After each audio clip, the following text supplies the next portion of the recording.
Hi, and welcome to my sharing of my experience when I took the APM PMQ. I actually took the exam twice and received a similar similar result on both exams, and that was just under the pass mark of 55%. So on one occasion it was 49, and then the other it was 47. And I firmly believe that me being honest and transparent and sharing with you what I've learned and my experience can help you pass the APM PMQ exam.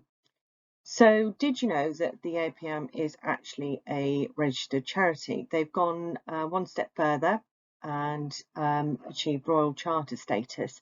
Essentially, that still means that they are a registered charity, but what that does mean is that they're not subject to freedom of information requests. And should you wish to make a complaint that's regarding your exam paper, or just generally make a complaint, it is actually quite a costly process. So as you can see, these are the items that I've learned along the way, and I'm going to share with you. So as we know, they're not open and transparent about publishing their national pass and failure rates for the APM PMQ qualification, and also the changes that were brought about in just recently with Box 7 have actually increased the level of failures with the APM PMQ. So moving on to the next slide.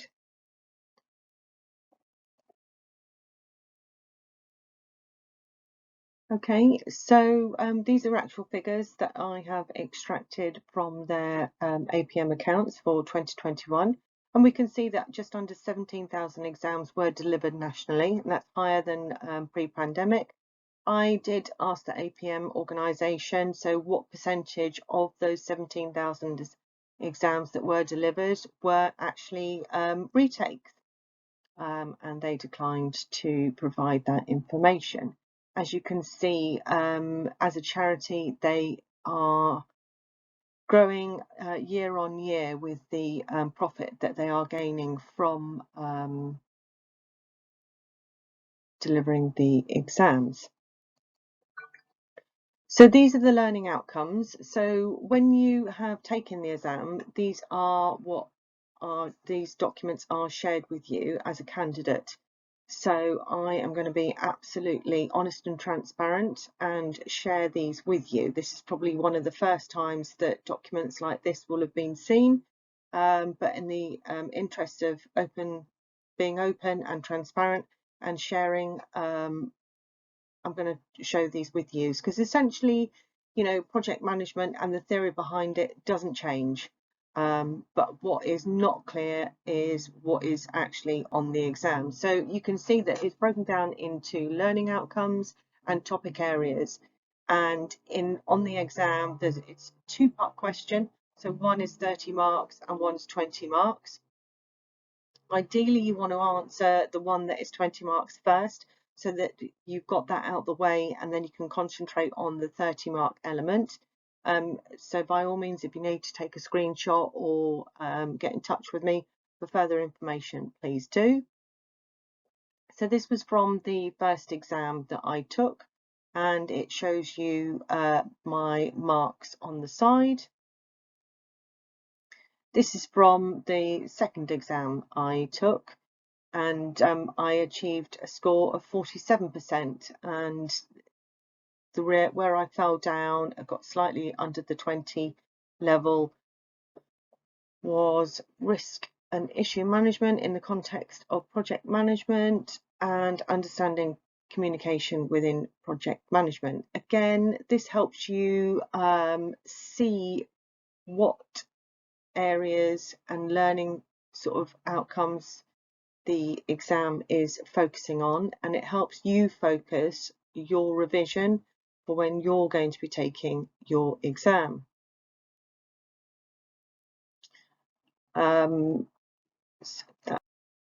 Hi, so you will also be given a candidate breakdown, and your apprenticeship provider, your tutor, will have a copy of this, and they will share that with you.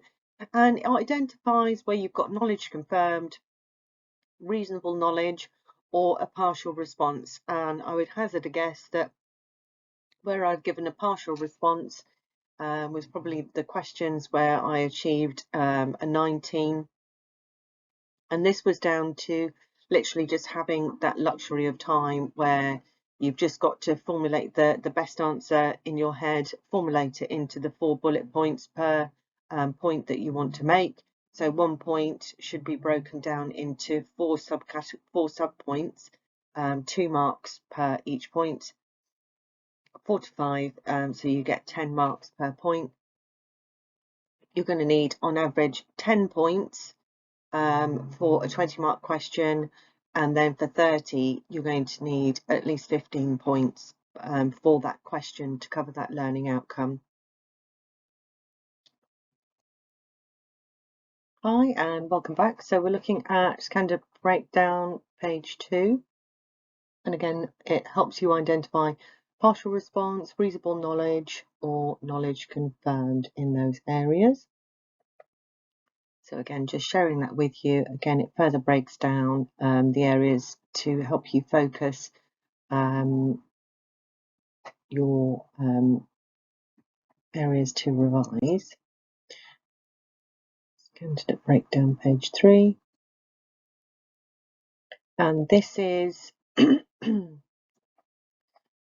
not, I wouldn't say take this as the best template, but is a template. It is an option that you can use to help you identify the best format to answer your questions when you do come to take the APM PMQ. And it just helps you identify, you know, on a 30-mark question, you'll need 3 statements, and on average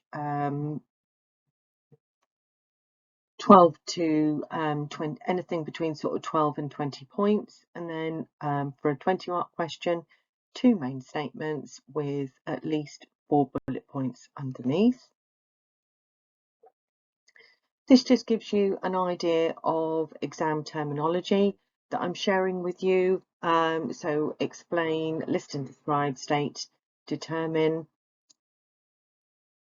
Hi and welcome. So what you can do to ensure you pass the APM PMQ. So on the day, once you've read through the questions, the exam started, look at all the questions, then look at the time on your laptop or desktop PC, take a note on a blank piece of paper that you're allowed to have on the desk of the time that you started your first question, and continue this method for each of your 10 questions. This will keep you on schedule to make sure that you answer all the 10 questions. If you've got an extra few minutes at the end of the exam, that's great. Go and tidy up some of the format, or go and add in, you know, a couple of extra key points on any ones that you feel that you were rushed on. So ideally you want to allow yourself no more than 15 to 18 minutes per 2-part question.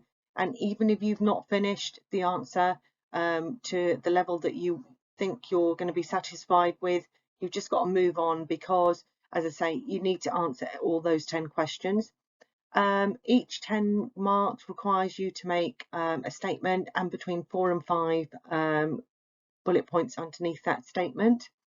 Leading up to the exam, I would definitely recommend practice, practice, practice, getting used to the key points under each of those learning points that I've shared with you.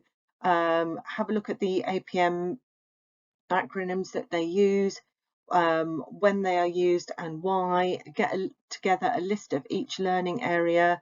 Practice a mock exam more than once, and practice in good time. Time yourself how many, as to, you know, closed book and open book, how many key points you can recall for each 2-part question on your mock exam in the 15 to 18 minutes allowed per question. And I guess, remember, as I say, you've got to answer all 10 questions to be in with a good chance of passing. It is down to typing skills, so how fast you can type, get the information that you want on the screen. So bear that in mind. So it's, as well as imparting your knowledge, it's being able to type and get the knowledge on the paper in that 3-hour timescale. Okay, good luck.